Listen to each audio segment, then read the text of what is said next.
फक्र है। मेरा हिंदू धर्म वो है, वो कहता है वसुधैव कुटुंबकम। मेरा हिंदू धर्म वो है, वो कहता है आत्मा अमर है। आज आत्मा अगर मरेगी तो किसी और के घर में पैदा होगी। और इसी वजह से पूरी दुनिया में जहां हिंदू गया, जैसे दूध में चीनी मिलती है, मिल गया। कभी दुनिया में हिंदू को कभी दिक्कत नहीं आई थी, पर जब से राजनीति के लिए हिंदू मजहब के सही अर्थ को छोड़ के नया अर्थ निकाला, जियो और मार डालो। मेरे धर्म का मतलब था जियो और जीने दो। जैसे क्रिकेट में वो चीयर गर्ल्स आते, मुझे दुख होता है। मेरे साधु संत मेरे लिए मेरे दिलो दिमाग में रहते हैं, मैं नमन करता हूं, पर सिर्फ वो कपड़े पहन के किसी वीआईपी को नहलाते हैं क्या? ये अच्छा लगता है? साधु संत का काम है क्या? दर्द होता है उस वक्त पे, और माँ गंगा भी उससे दुखी होती है, ये मैं जरूर कहूंगा। मैं ये भी कहूंगा कि महिला सम्मान की बात अभिभाषण में हुई है। अभी अभी ह्यूमन राइट कमीशन ने एक संज्ञान लिया। गुजरात के उस अमरेली में एक बेटी, पाटीदार की बेटी, उसका सरघस निकाला गया, पट्टे से उनको मारा गया। गलती क्या थी उसकी? एक जगह पे छोटे से पगार में वो टाइप का काम करती थी। भाजपा के दो बड़े नेता की लड़ाई में एक खत टाइप किया। वो खत क्यों टाइप किया करके उसका गुनाह हो गया और उसको वहां से मारा गया। और उसी भाजपा का एक गुट का एक नेता जो एमपी भी रह चुके हैं, वो कल कहता है कि मैं नार्को एनालिसिस टेस्ट के लिए तैयार हूं, अगर दूसरे भाजपा वाले ग्रुप के सामने है वो भी नार्को एनालिसिस टेस्ट करवा ले। तो ये दो, वो कहते हैं ना, हमारे वहां गुजराती में कहावत है सर कि पाडानी लड़ाई में झाड़नो खो। इस मीन्स बड़े दो बुल जब लड़ते हैं आपस में तो निर्दोष पेड़ मारे जाते हैं। भाजपा के इन गुटों की लड़ाई में उस बेटी को प्रॉब्लम हुई। मुझे अभिभाषण में मेरी उम्मीद थी कि मेरा डायमंड पॉलिशिंग बिजनेस जो रोजी देता है, रोजगार देता है सूरत में, वो मैंने पहले आगाह किया था लैब ग्रोन डायमंड को लेके। मोदी जी जाके अमेरिका जाके वो लैब ग्रोन डायमंड दे के आए, तब से सूरत में मंदी है, लोग आत्महत्या करते हैं। उसको उगारने की कुछ तो बात होगी, नहीं हुई, उसका दुख है। वहां का टेक्सटाइल उद्योग सर ऑक्सीजन पे है, कोई बात अभिभाषण में नहीं हुई है। दुख होता है सर, जिसके मां बाप ने आजादी की लड़ाई में भाग लिया, हिस्सा लिया। इस सरकार को वो हुसैन भाई पसंद नहीं है, पर शेख हसीना पसंद है। इस बात को जब मैं देखता हूं तब मुझे दर्द होता है कि क्यों आप ये करते हो।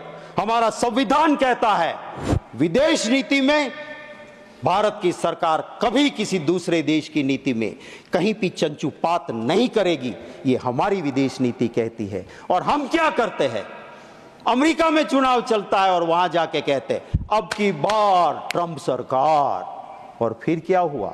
आज 220 इंडियंस को वहां से निकाल के वापस भेजा, सबसे ज्यादा उसमें मेरे गुजराती है। जाइए, आ गई आपकी सरकार, बचा लो उसको, रख दो वहां पे।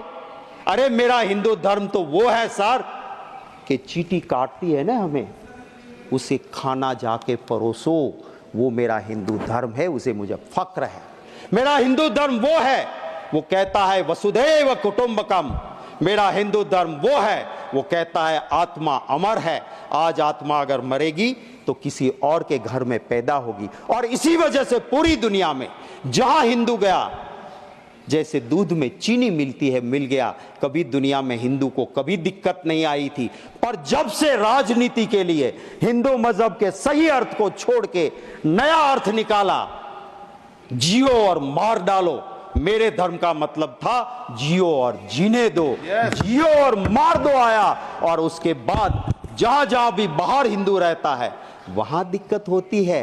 लाल आंख दिखाओ ने जाके, जाओ पास के कंट्री में जहां पे मेरा मंदिर टूटता है, मेरे हिंदू पे अत्याचार होता है, जाइए 36 का सीना लेके, 56 का सीना लेके, बचा लीजिए उसको। आपकी राजनीति की वजह से वहां हिंदू दिक्कत में है, इसको समझना चाहिए। मैं आखिर मेरी मिनट बची है, उसमें एक बात जरूर कहूंगा सर, दिल से भावना होनी चाहिए।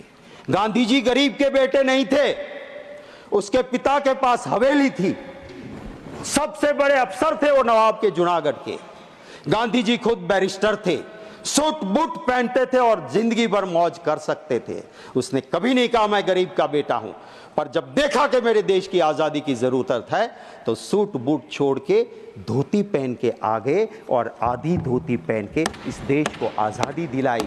वो गरीब का बेटा नहीं था। आज कोई कहता है मैं गरीब का बेटा हूं और 10 लाख का सूट पहन के बड़े इंडस्ट्रियलिस्ट की सिर्फ सेवा करता है तो उससे भला नहीं होगा। कहां पैदा हुए वो जरूरी नहीं है, आपके मन की मंशा क्या है, देशवासी को उससे फर्क पड़ता है और उसी की मैं उम्मीद जरूर करता हूं। कैसी कैसी बातें होती है सर, मैं आधे मिनट में पूरा कर दूंगा। मैं पूरा बोलिए सर। कैसी बात होती है जब जम्मू कश्मीर में जाते हैं, देश के गृह मंत्री कहते हैं सरकार बना दो हमारी, ईद और मुहर्रम पे मुफ्त में गैस सिलेंडर देंगे। अरे भैया गुजरात में तो कब से बनाए हुए हैं, दे दो रामनवमी पे, दे दो जन्माष्टमी पे मुफ्त का सिलेंडर, वहां क्यों नहीं देते हो भाई? क्या हमें जरूरत नहीं है? दूसरा कहता है तो कि रेवड़ी बांट रहे हो। तो वोट के लिए आपको कुछ भी करेंगे। जम्मू कश्मीर में पहले कहा बाप बेटी ने बहुत लूटा, फिर बाप के साथ भी सरकार बनाई, बेटी के साथ भी बनाई, और जब देश में दिक्कत लगी चुनाव जीतने में तो बिना तलाक बोले तलाक भी कर दिया। तो ये क्या रीति है राजनीति की? मैं सिर्फ चंद लाइनें जरूर कहूंगा। आज के माहौल को देखते हुए झूठ बिकता है, झूठ बिकता है जुमलों के बाजार में। मुखबिर देशभक्त हो गए, मुखबिर देशभक्त हो गए जुमलों के बाजार में। आजादी के दीवाने देशद्रोही हो गए ये जुमलों के बाजार। सर आज इस तरह से देश का माहौल चल रहा है। उस वक्त मैं सिर्फ इस अभिभाषण पे जरूर ये कहूंगा कि हमें चिंता करनी होगी उस युवा के रोजगार के लिए। उसको रोजगार नहीं मिलेगा, देश में लॉ एंड ऑर्डर नहीं बचेगा। हमें चिंता करनी होगी महंगाई की, उस गरीब के पेट में अगर अन्न नहीं जाएगा, इस देश के लिए बड़े बड़े लोगों की बात हम उद्योगपति के विरोधी नहीं है। पर अगर मेरा ही सवाल था 24 दिसंबर को, और जब अहमदाबाद एयरपोर्ट सरकार के पास था सर, कोई भी इंटरनेशनल या डोमेस्टिक पे जाता था, सालों से 85 रुपया पैसेंजर यूजर्स चार्ज लगता था, सिर्फ 85 रुपीज। 2 साल में आखिर अदानी के पास आने के बाद इंटरनेशनल में 855 रुपये हो गए, 85 to 855, और डोमेस्टिक में 85 रुपये से लेके 580 रुपीज। आप अगर अहमदाबाद से एयरपोर्ट में बैठोगे, डोमेस्टिक में जा रहे हो, क्या स्वर्ग खड़ा कर दिया कि जो 85 रुपया था उसका 580, और इंटरनेशनल में 85 रुपया था उसका 850 रुपये कर दिए आपने।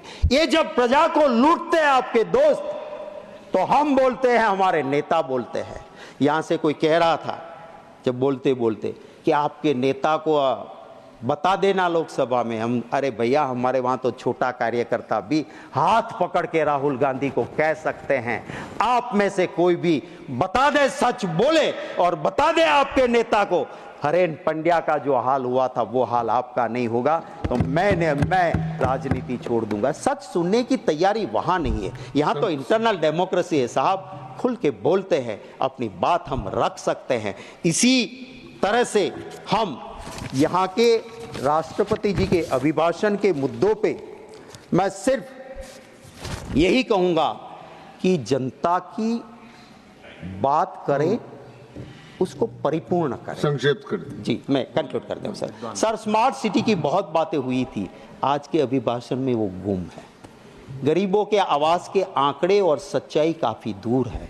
मैं दिल से धन्यवाद करता हूँ आपका महोदय, और मेरी बात को यहीं पे ख़त्म करता हूँ। Thank you very much. धन्यवाद शक्ति सिंह जी।